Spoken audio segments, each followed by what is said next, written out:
날마다 쓰는 나의 신앙일기 TV 데일리 큐티 나무향기입니다.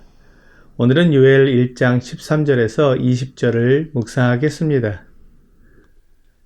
제사장들아 너희는 굵은 배로 동이고 슬피 울지어다. 제단에 수종드는 자들아 너희는 울지어다. 내 하나님께 수종드는 자들아 너희는 와서 굵은 베옷을 입고 밤이 새도록 누울지어다. 이는 소제와 전제를 너희 하나님의 성전에 드리지 못함이로다. 너희는 금식일을 정하고 성회를 소집하여 장로들과 이 땅의 모든 주민들을 너희 하나님 여호와의 성전으로 모으고 여호와께 부르짖을지어다. 슬프다 그날이여 여호와의 날이 가까웠나니 곧 멸망같이 전능자에게로부터 이르리로다. 먹을 것이 우리 눈앞에 끊어지지 아니하였느냐? 기쁨과 즐거움이 우리 하나님의 성전에서 끊어지지 아니하였느냐? 씨가 흙덩이 아래에서 썩어졌고 창고가 비었고 곳간이 무너졌으니 이는 곡식이 시들었음이로다. 가축이 울부짖고 소떼가 소란하니 이는 꼴이 없음이라. 양떼도 피곤하도다. 여호와여 내가 주께 부르짖으오니 불이 목장에 풀을 살랐고 불꽃이 들의 모든 나무를 살랐음이니이다. 들짐승도 주를 향하여 헐떡거리오니 시내가 다 말랐고 들의 풀이 불에 탔음이니이다. 요엘 선지자는 제사장들에게 회개할 때 입는 옷인 굵은 배를 동이라고 말했습니다. 제사장들이 성전에서 일을 할 때에는 하나님께서 정해주신 옷을 입어야 했습니다. 다른 옷을 입을 수 없습니다. 그런 제사장들에게 굵은 배로 동이고 슬피 울라고 한 것은 이 재앙의 심각성 때문이었습니다. 그들은 하나님의 제단에서 수정을 드는 사람들이었습니다. 백성들의 죄사함을 위해 제물을 드리는 일에 봉사하는 사람들이었습니다. 지금 그들은 하나님께 제사를 드릴 수가 없습니다. 하나님이 보내신 메뚜기 떼의 재앙으로 말미암아 들의 곡식과 포도나무와 무화과 나무가 다 갉아먹혀 버렸습니다. 백성들의 곡간이 비었고 포도주 항아리도 비었습니다. 그래서 그들이 아침과 저녁으로 드려야 하는 상번제조차도 드릴 수가 없게 되었습니다. 그래서 요엘 선지자는 제사장들에게 눈물을 흘리고 굵은 베옷을 입고 밤새도록 누우라고 말하는 것입니다. 낮에 일할 때는 제사장의 옷을 입어야 하니 밤에 잘 때라도 베옷을 입고 자라고 말하는 것입니다. 그들이 먼저 회개의 모습을 보이라는 것입니다. 제사장들은 백성들을 영적으로 인도하는 인도자들이었습니다. 그러므로 그들이 금식을 선포하고 장로들과 땅의 모든 주민을 모아 하나님께 부르짖으라고 말합니다. 백성이 넘어지고 민족이 쓰러졌을 때 그들을 영적으로 인도하는 인도자들이 먼저 솔선수범해야 합니다. 먼저 금식을 선포하고 하나님께 부르짖어야 합니다. 그들은 시대를 분별할 줄 알아야 합니다. 하나님께 제사를 드리지 못할 정도로 재앙이 임했는데 가만히 있어서는 안 되었습니다. 하나님 앞에서 깨어 있어야 합니다. 사람의 즐거움을 추구하지 말고 금식을 선포하고 눈물로 회개하고 하나님께 부르짖어야 합니다. 요엘 선지자는 하나님의 심판과 재앙을 보았을 때 여호와의 날을 생각했습니다. 지금 백성들에게 임한 이 심판도 이렇게 고통스럽고 무서운데 여호와의 날, 하나님이 친히 모든 민족을 심판하시는 그날에는 얼마나 큰 두려움과 고통이 있을지 생각했습니다. 백성들이 먹고 마시며 즐거움을 누리면서 하나님의 심판을 전혀 생각하지 않았기에 그들은 마음껏 죄를 누리고 악을 행하며 쾌락 속에서 살았습니다.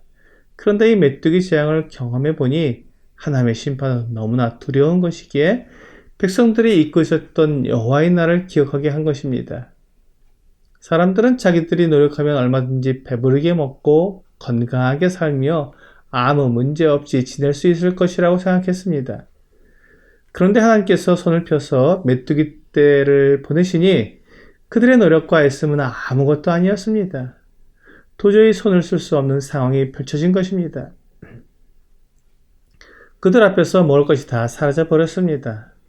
그래서 성전에서 하나님을 예배하는 것도 그쳐지게 되었습니다.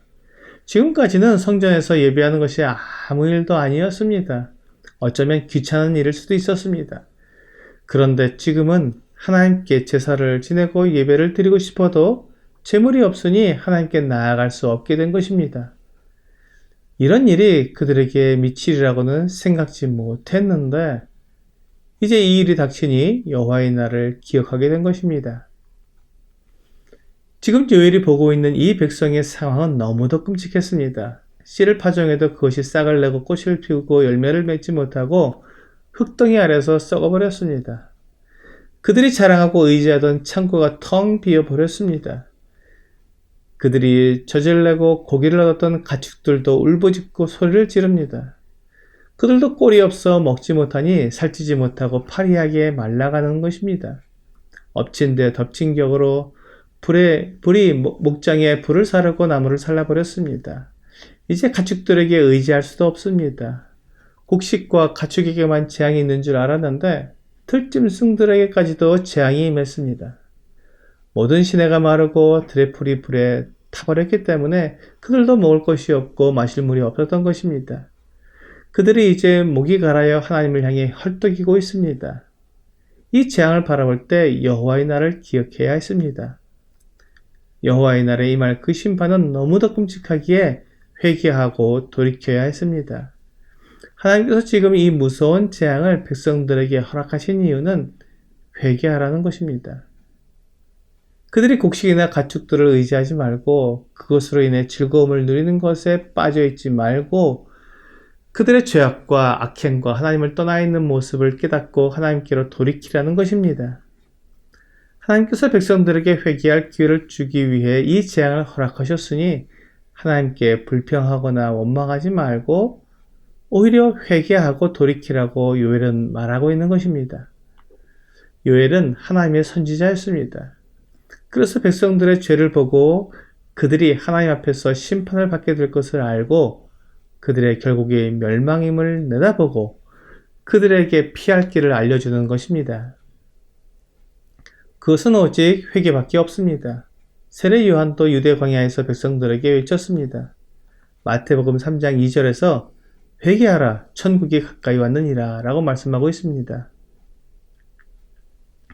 하나님의 나라가 가까웠는데 여전히 죄와 불법 가운데 있는 자는 그 천국에 들어가지 못하기 때문에 회개하라고 외쳤던 것입니다.